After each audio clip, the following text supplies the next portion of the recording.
নমস্কার বন্ধুরা, গল্পের চিলেকোঠা পরিবারে আপনাদের সকলকে স্বাগত জানাই। আমি সায়নী। আজ আমাদের নিবেদন বিখ্যাত সাহিত্যিক শ্রী রমাপদ চৌধুরী রচিত গল্প ঠগ। গল্পটি কেমন লাগলো কমেন্টে জানাবেন। যদি ভালো লাগে লাইক করবেন, আর চ্যানেলটিতে যদি নতুন হয়ে থাকে সাবস্ক্রাইব করবেন। তবে চলুন আর দেরি করব না, শুরু করি আজকের গল্প শ্রী রমাপদ চৌধুরী রচিত ঠগ।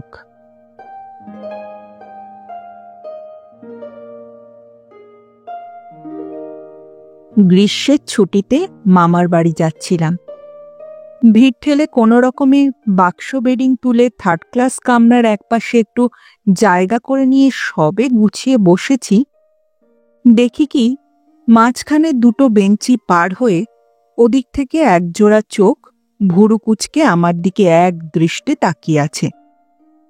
চোখ ফিরিয়ে নিলাম সঙ্গে সঙ্গে, কারণ যিনি তাকিয়েছিলেন তিনি পুরুষ নন, মহিলা। বয়সে আমার চেয়ে বেশ কিছু বড় হবেন। আমার প্রায় মুখোমুখি বসেছিলেন তিনি।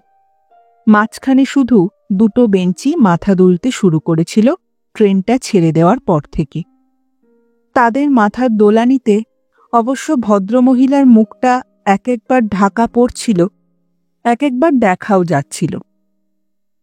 দেখা হলে কি হবে, আমি চোখ তুলে তাকাতে পারিনি, কারণ যতবার আর চোখে তাকাই ততবারই দেখি তিনি ঠাঁই এক দৃষ্টে তাকিয়ে আছেন আমার দিকে। দু একবার সন্দেহ হল তিনি যেন ঠোঁট টিপে মুচকি মুচকি হাসছেন আমার অস্বস্তি দেখে। ফর্সা গোলগাল মুখ, সিঁথিতে চওড়া সিঁদুর, হাতে কি একটা বইও ছিল। মাঝে মাঝে তিনি সেটা পড়বার চেষ্টা করছিলেন, আর থেকে থেকে তাকাচ্ছিলেন আমার দিকে। সে যে কি অস্বস্তি বলে বোঝাতে পারবো না। আমি তাই ইচ্ছে করেই জানলায় মুখ গলিয়ে অন্যমনস্ক হবার চেষ্টা করলাম। ট্রেন তখন বেশ জোরে চলতে শুরু করেছে। অনেকক্ষণ জানলায় গলা বাড়িয়ে থাকার জন্যে ঘাড়টা টনটন করছিল।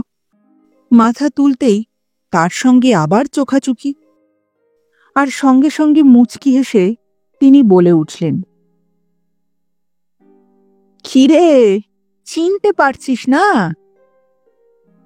বেশ জোরেই বললেন, যাতে দুটো বেঞ্চি পার হয়ে কথাটা আমার কাছে এসে পৌঁছয়। চমকে উঠলাম প্রশ্ন শুনে। খুঁটিয়ে খুঁটিয়ে দেখলাম তাকে, কিন্তু কই চিনতে পারলাম না তো। আমাকে বোধহয় সেই মুহূর্তে খুব অসহায় দেখালো। আমার অবস্থা দেখে হাসলেন তিনি, বললেন, "এ লাইনে কোথায় যাচ্ছিস, মামা বাড়ি?" আমি বললাম, "হ্যাঁ।" তারপর নানা প্রশ্ন। বাবা ভালো আছেন? মা কাশি থেকে ফিরেছেন? মিনার বিয়ের কিছু ঠিক হলো? নিমু চাকরি বাকরি পেল? আর একটার পর একটা প্রশ্নের উত্তর দিয়ে চলেছি আমি। হঠাৎ একবার থেমে পড়ে বললাম, "উত্তর দেব না আপনার কথার।" সশব্দে হেসে উঠলেন তিনি। বললেন, "কেন?" বললাম, "এত সব জিজ্ঞেস করে গেলেন, অথচ আপনাকে চিনতেই পারলাম না।" সঙ্গে সঙ্গে উত্তর, "তুই বল না আমি কে?" আমি বললাম, "সত্যি চিনতে পারছি না।" ভদ্রমহিলার মুখ থেকে হাসি সরে গেল। ক্রমে ক্রমে মুখখানা গম্ভীর হয়ে গেল তার।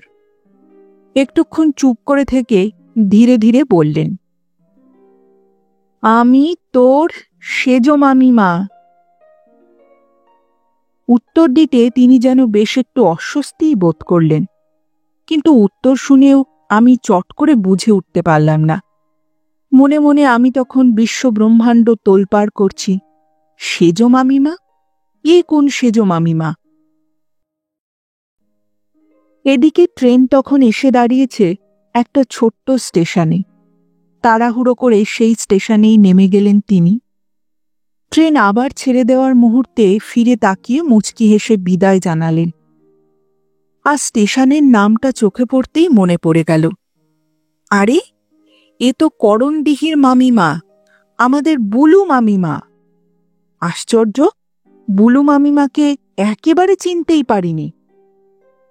অনুশোচনায় মনটা ভরে গেল, ব্যথায় টনটন করে উঠল বুকটা। আশ্চর্য, যার কথা আমরা কোনো দিনও ভাবিনি, যার কোনো খবর রাখিনি এতকাল, তিনিই দেখে চিনতে পারলেন। কথাবার্তায় মনে হলো সব খবরই রাখেন আমাদের। সম্পর্কটা আমরাই মুছে ফেলেছি, তিনি কিন্তু মনে মনে পুষে রেখেছেন সব স্মৃতি। আমি তোর সেজ মামিমা। কথাটা বারবার গুনগুন করল মনের মধ্যে। চেহারাটা তার বদলে গেছে বলেই কি, না মন থেকে তাকে মুছে ফেলেছি বলেই চিনতে পারলাম না।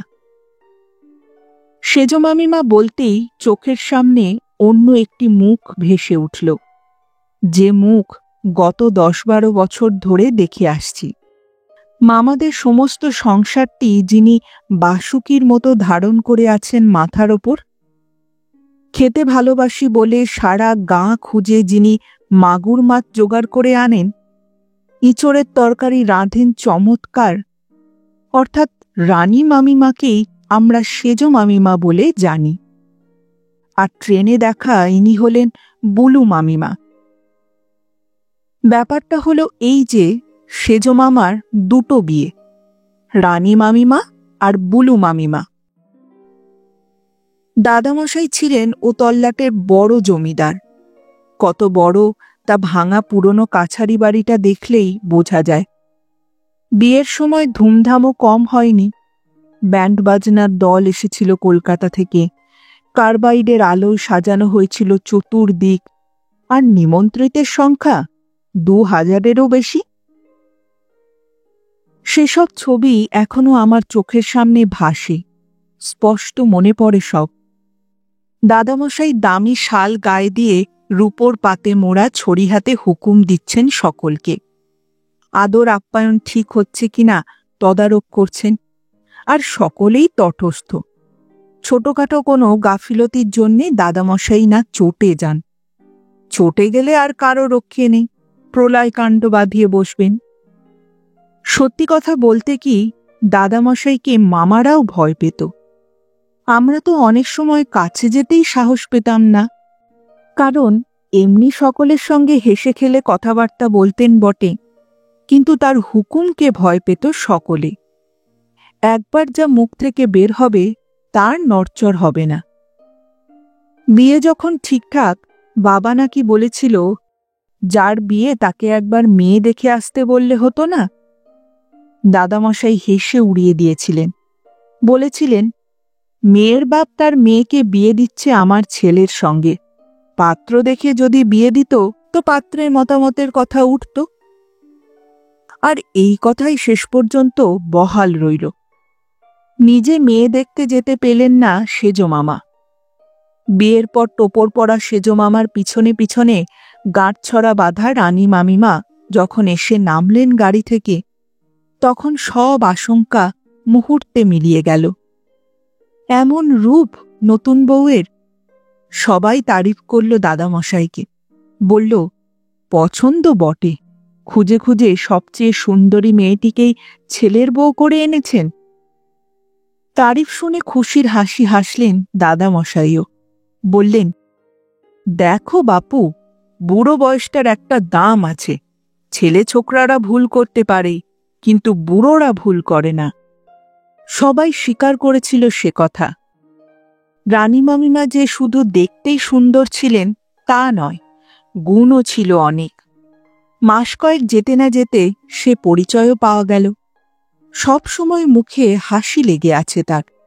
সংসারে যে কাজই হোক, সবার প্রথমে এগিয়ে আসবেন রানী মামিমা। শ্বশুর শাশুড়ির সেবা, ছোটদের যত্ন আত্মি থেকে পুজো পার্বণের ব্যবস্থা, সব দিকেই চোখ তার। শত বিপদ আপদেও মুখে হাসি লেগেই আছে। কিন্তু সে আর কতদিন? বছর না ঘুরতেই অঘটনটা ঘটে গেল একদিন। দাদামশাই বসে বসে তেল মাখছিলেন।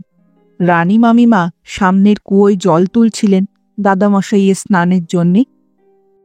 বাড়িতে চাকর বাকর যথেষ্ট থাকলেও দাদামশাই নিজের হাতে তেল মাখতেন আর রানী মামিমা নিজের হাতে জল তুলে দিতেন তার স্নানের জন্যে। এদিকে তেল মাখতে মাখতে হঠাৎ দাদামশাইয়ের চোখ গেল রানী মামিমার পায়ের দিকে। তার পায়ের গোড়ালির ওপর চোখ পড়তেই কপাল কুঁচকে উঠল দাদামশাইয়ের। গম্ভীর গলায় ডাকলেন, সেজ বৌমা, এদিকে এসো তো একবার। ঘোমটাটা একটু টেনে রানী মামিমা হাসি মুখে কাছে এসে দাঁড়ালেন। দাদামশাই একটা আঙুল দেখালেন রানী মামিমার গোড়ালির দিকে। গম্ভীর গলায় প্রশ্ন করলেন, কি এটা? আমিও দেখিনি তার আগে, কিন্তু দেখে শিউরে উঠলাম। সেতির দাগটুকু দেখে ঘৃণায় আতঙ্কে সরে এলাম। রানী মামিমা চুপ করে রইলেন, কোনো উত্তর দিতে পারলেন না। কি বা উত্তর দেবেন এই প্রশ্নের? দাদামশাই আবার প্রশ্ন করলেন, কতদিন হয়েছে? রানী মামিমা এবারও কোনো উত্তর দিলেন না। দাদামশাই জিজ্ঞেস করলেন, বিয়ের আগে থেকেই আছে? রানী মামিমা মাথা নিচু করে পায়ের নিচে মাটি খুঁড়তে খুঁড়তে বললেন, হ্যাঁ। আর কোনো কথা হল না। তোলা জল হুড়হুড় করে ঢেলে দিলেন দাদামশাই। নিজে জল তুলে স্নান সেরে বেরিয়ে গেলেন বৈঠকখানায়। সারা বাড়ি তখন থমথম করছে, সকলের মুখে চোখে আতঙ্ক। দাদামশাইয়ের ভাবগতিক দেখে সকলেই বুঝতে পারল ঝড়ের পূর্বাভাস এটা। একে একে কানাঘুষো ফিসফাস বন্ধ হল। শুনলাম দাদামশাই নাকি রানী মামিমার বাবাকে চিঠি দিয়েছেন অপমান করে। চিঠি দিয়ে জানিয়েছেন তার মেয়েকে ফিরিয়ে নিয়ে যাওয়ার জন্যে। সপ্তাহখানিক পরেই হন্তদন্ত হয়ে ছুটে এলেন রানী মামিমার বাবা। পায়ে ধরে ক্ষমা চাইলেন, কত কি বোঝাতে চাইলেন, কিন্তু দাদামশাই এতটুকু নরম হলেন না। সকলেই বুঝতে পারল তার মত বদলানো যায় না। এদিকে রানী মামিমার এত সুন্দর চেহারা এক সপ্তাহেই কালি হয়ে গেছে। 3 মাসের রুগীর মতো পাংশু মুখ, চোখের কোলে দুশ্চিন্তার দুঃখের ছায়া। শরীরে কোথাও যেন এক ফোঁটা রক্ত নেই। দেখলেই মনে হয় যেন কান্না থমকে আছে চোখের আড়ালে। কানা অবধি ভর্তি জলের গেলাসের মতো, একটু নাড়া দিলেই যেন উপচে পড়বে। বাবা বোঝাবার চেষ্টা করলেন, মামারা বোঝাবার চেষ্টা করলেন, এমনকি দিদিমাও রাগ করে আহার নিদ্রা ত্যাগ করলেন। কিন্তু দাদামশাইয়ের সেই এক কথা, এ রোগ আমাদের বংশে কারও কখনো হয়নি, এ রোগে আমাদের বংশ নষ্ট হতে দেব না। গায়ের ডাক্তারকে ডেকে আনা হলো। তিনিও বোঝালেন, এটা এমন কিছু ভয় পাওয়ার মতো রোগ নয়, ছোঁয়াচে তো নয়। কিন্তু কে শোনে কার কথা? শেষ পর্যন্ত দিদিমাই বললেন, তুমি কি পাগল হয়েছ? বৌমার দিকে তাকিয়ে বুঝতে পারোনি? এ সময় কি যাও বললেই যাওয়া চলে? সে কি? চমকে উঠলেন দাদামশাই। দিদিমার ইঙ্গিতটা বুঝতে পেরে কিছুক্ষণ চুপ করে থেকে বললেন, তাহলে তো আর কোনো কথা চলে না। ও মেয়েকে আমার বাড়ির বউ করে রাখতে পারি না, ও রোগ জন্মগত। কান্নাকাটি, উপরোধ, অনুরোধ কিছুই টিকল না। রানী মামিমাকে চলে যেতে হলো। রানী মামিমা চলে যাওয়ার পর থেকে পরিবর্তন শুরু হলো সেজ মামারও। সবসময় চুপচাপ বসে কি যেন ভাবেন, একা একা থাকেন, কথা বললে বিরক্ত হন। দাদামশাইয়ের কাছে চাপা থাকলেও আর সকলেই জানত। আগে জানলে হয়তো বিয়েই হতো না। এই আশঙ্কায় এটুকু চেপে রাখতে বাধ্য হয়েছিলেন রানী মামিমার বাবা। বিয়ের পরই নাকি কাঁদতে কাঁদতে সে কথা সেজ মামাকে বলেছিলেন রানী মামিমা। সেজ মামার দিক থেকে কোনো ক্ষোভ ছিল না, কোনো আক্ষেপও ছিল না তার জন্য। তাই সবচেয়ে বেশি আঘাত পেয়েছিলেন সেজ মামা নিজে। আরও আঘাত পেলেন যখন দাদামশাই বলে বসলেন, ছেলের আবার বিয়ে দেব আমি। বেঁকে দাঁড়াবার চেষ্টা করলেন সেজ মামা। সেই প্রথম বোধহয় দাদামশাইয়ের বিরুদ্ধে কেউ বিদ্রোহ করার সাহস পেল। বাধা পেয়ে আরও রেগে গেলেন দাদামশাই। ঘটককে সঙ্গে নিয়ে বেরিয়ে পড়লেন মেয়ে দেখতে। ফিরে এলেন পাত্রী দেখে, বিয়ের দিনও পাকাপাকি করে। খবর পেয়ে রানী মামিমার বাবা চিঠি লিখলেন, মেয়েকে বড় ডাক্তার দেখিয়ে চিকিৎসা করাচ্ছেন, সেরে উঠবে আশা দিয়েছেন ডাক্তার। দাদামশাই হাসলেন চিঠি পেয়ে। সেরে যাবে? ও বিষ দূর করা কি সহজ কথা? পায়ের গোড়ালিতে আছে এখন, ক্রমশ সর্বশরীরে হবে। সেটি ভীষণ রোগ, ধবলজা শ্বেতকুষ্ঠও তাই। আপত্তি তো শুধু রোগের জন্যে নয়, মেয়ের বাপ তার সঙ্গে এমন প্রবঞ্চনা করল কেন? আগে জানায়নি কেন? সেরে গেলেও ও ঠকজোচ্চরের মেয়েকে বাড়ির বউ করে আনবেন না তিনি। সেজমামা বেঁকে দাঁড়ালেন, বললেন, বিয়ে করব না আমি, বিয়ের শখ আমার মিটে গেছে। বিয়ে করবে না? রেগে আগুন হয়ে উঠলেন দাদামশাই। হুমকি দিলেন, ত্যায্য পুত্র করবেন বলে শাসালেন। শেষে কোনো কিছুতেই যখন কাজ হল না, আহার নিদ্রা ত্যাগ করে বসলেন। বিয়ের দিন ঠিক করে ভদ্রলোককে কথা দিয়ে এসছি আমি, আমার সম্মান যদি না রইল তো বেঁচে থেকে কি লাভ? আমি আত্মঘাতী হব। শেষ পর্যন্ত সাহস হারালেন সেজমামা।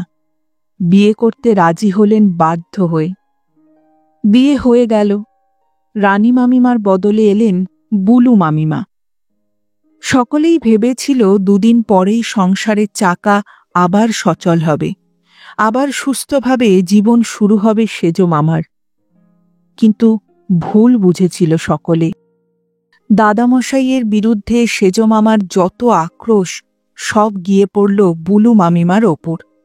যেন সংসারে সব অশান্তির জন্যে বুলু মামিমাই দায়ী। বুলু মামিমার সঙ্গে ভালো করে কথাও বলতেন না সেজমামা। পরিবারের অন্য সকলেও তার সঙ্গে কেমন একটা দূরত্ব রেখেই চলত। তাই জীবন অতিষ্ঠ হয়ে উঠেছিল বুলু মামিমার। তিনি টিকতে পারলেন না।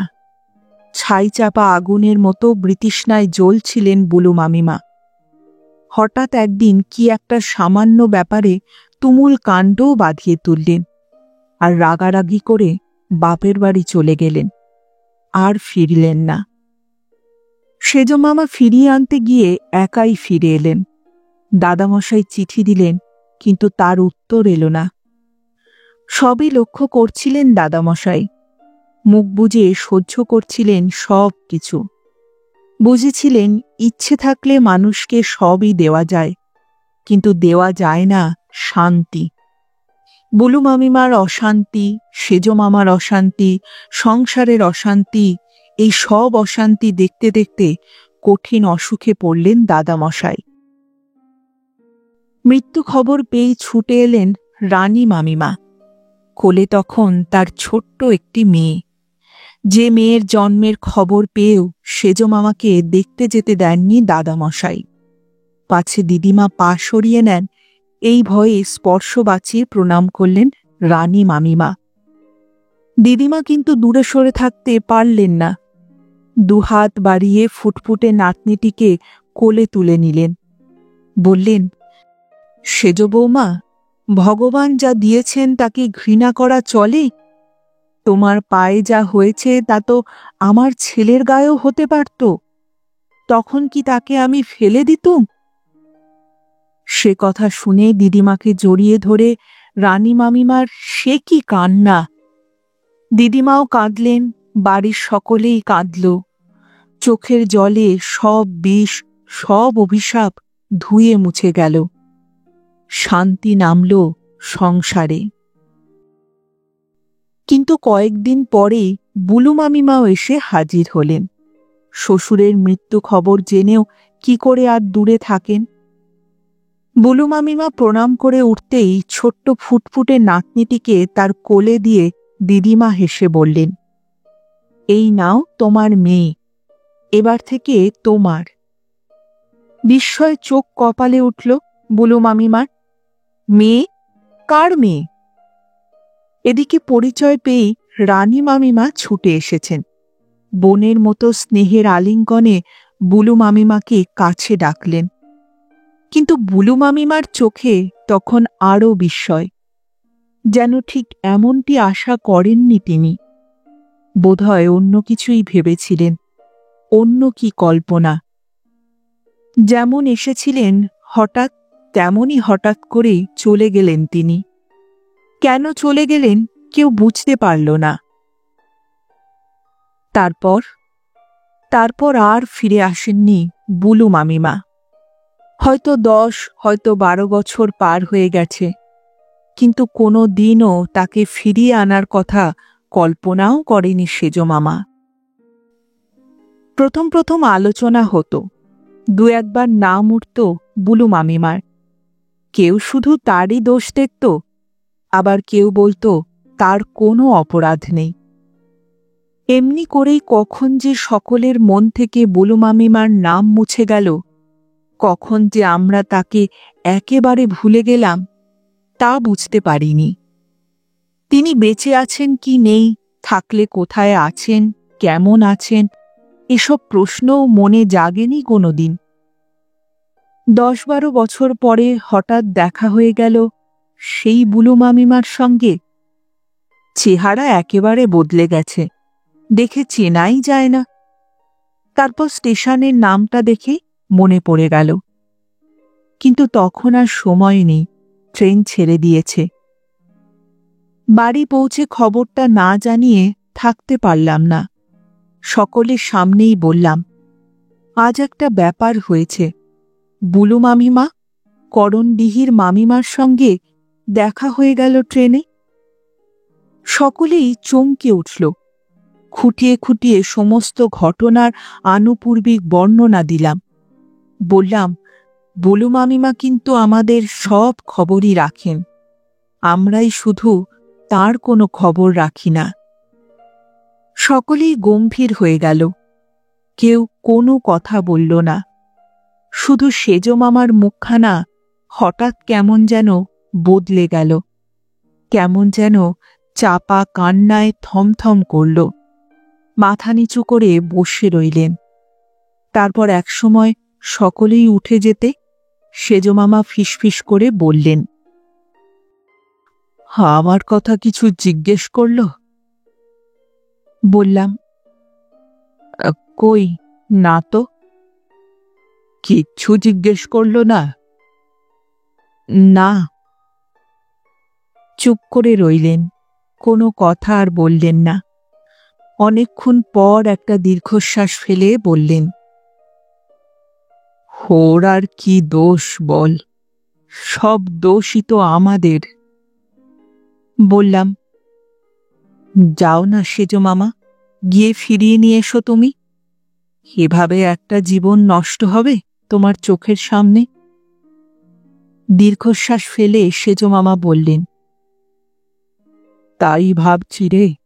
হ্যাঁ, যাব, আমি ফিরিয়ে আনতে যাব। কাল সকালের ট্রেনেই আমি যাব। বলেই সুটকেস গুছোতে শুরু করলেন সেজ মামা। রানী মামিমা নিজেই সুটকেস গুছিয়ে দিলেন। বললেন, সত্যি তো, দোষ আমাদেরই।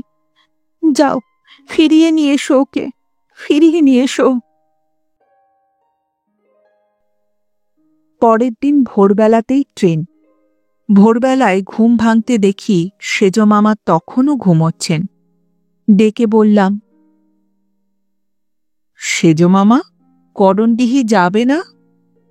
সেজ মামা ঘুম ঘুম চোখেই বললেন, বড় ঘুম পাচ্ছে রে, এখন থাক, 10টার ট্রেনে যাব। 10টার সময় খোঁজ নিয়ে জানলাম একটা কাজ সেরে আসতে গেছেন সেজ মামা। ফিরে এসে বললেন, বড় দেরি হয়ে গেল রে, বিকেলের ট্রেনেই যাই। বিকেলবেলায় বললেন, শরীরটা ভালো নেই, তাছাড়া পরের সপ্তাহে তো ওদিক দিয়ে যেতেই হবে, তখনই বরং। পরের সপ্তাহে ফিরে আসতেই বললাম, করণডিহি গিয়েছিলে? দীর্ঘশ্বাস ফেলে সেজ মামা বললেন, যাওয়ার হলো কই, যা কাজের চাপ, কিছুক্ষণ চুপ করে থেকে হঠাৎ বললেন, কোন মুখেই বা যাব বলতো? জিজ্ঞেস করলাম, কেন? উত্তর এলো, বাবাকে যদি ঠক জোচ্চোর বলে অপমান করে। মেয়ে দেখতে গিয়ে বাবা যে তোর রানীমার কথা একেবারে। চমকে উঠলাম সেজ মামার কথা শুনে। রানী মামিমার গোড়ালির সেই সাদা দাগটুকু দেখে একদিন দাদামশাই যেমন চমকে উঠেছিলেন, বহুদিন আগে দাদামশাইয়ের মুখে শোনা প্রবঞ্চনা কথাটা হঠাৎ যেন কানে বাজল। যেন দাদামশাইকেই বিদ্রূপ করে উঠল কথাটা।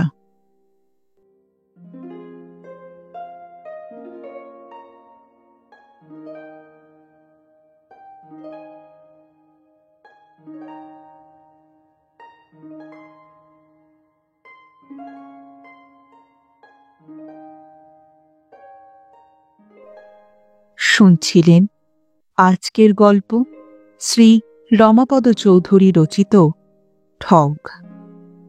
ফিরে আসছি আরেকটি গল্পের সঙ্গে কিছুদিনের মধ্যে। ততদিন ভালো থাকবেন, সুস্থ থাকবেন এবং গল্পে থাকবেন। আর আমার গল্প পাঠ ও উপস্থাপনা যদি ভালো লাগে তাহলে লাইক আর কমেন্ট করতে ভুলবেন না। আর চ্যানেলটিতে যদি নতুন হয়ে থাকেন সাবস্ক্রাইব করবেন। এতে আমার উৎসাহ ও আত্মবিশ্বাস দুইই বাড়ে। তাহলে আজ এখানেই বিদায় নিচ্ছি। আবার দেখা হচ্ছে। নমস্কার।